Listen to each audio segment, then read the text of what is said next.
بسم اللہ الرحمن الرحیم۔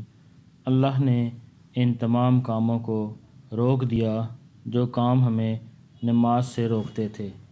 ہے کوئی بہانہ اب نماز چھوڑنے کا؟ نماز قائم کرو اس سے پہلے کہ تمہاری نماز پڑھی جائے۔ غفلتوں کو دور کرنے والی موت کا ذکر کرنا ضروری ہے۔ انسان کو اپنی اول و آخر اوقات یاد رکھنے کے لیے ہر دن ہر نماز کے بعد ہم یہ ضرور سوچیں۔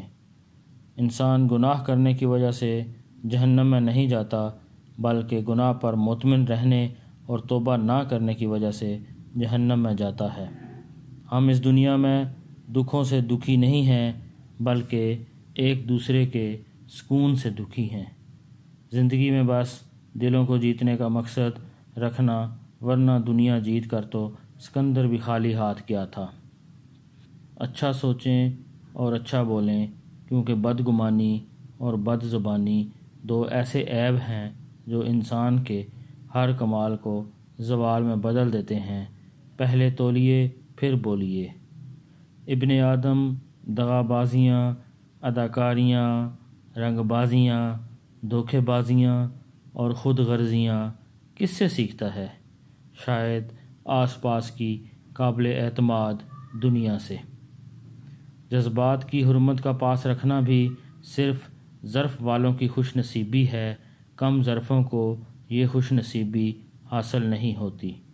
کامیابی حاصل کرنے کے لیے محنت سے زیادہ ضروری اللہ سبحانہ تعالیٰ پر بھروسہ ہے۔ اگر آپ کو یقین ہے کہ اللہ میرا ساتھ ہے تو سمجھو کہ آپ نے کامیابی پا لی۔ معافی نہایت اچھا احسان ہے، اور احسان انسان کو غلام بنا لیتا ہے۔ ہمیشہ میٹھے الفاظ بولو تاکہ اگر کبھی واپس لینے پڑیں تو کڑوے نہ لگیں۔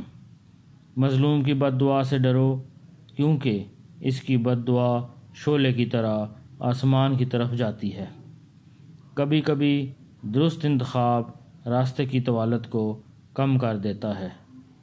علم بہت ہیں، عمر کم، وہ سیکھ جس سے سب علم آ جائیں۔ اچھی بات چاہے کسی کی کہی ہو، وہ اچھی ہے، اسے غور سے سنو۔ ہم دولت سے نرم بستر حاصل کر سکتے ہیں، نیند نہیں۔ اگر تم امیر بننا چاہتے ہو تو اپنی فرصت ضائع مت کرو۔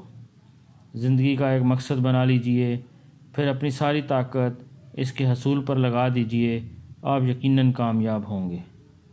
غصہ کبھی کبھی قابل سے قابل انسان کو بھی بے وقوف بنا دیتا ہے۔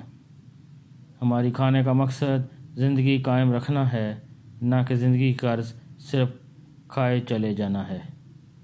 جس بیماری کا سبب معلوم ہو، اس کی شفا بھی موجود ہے۔ جس دروازے سے شک اندر آتا ہے، محبت اور اعتماد اس دروازے سے باہر نکل جاتے ہیں۔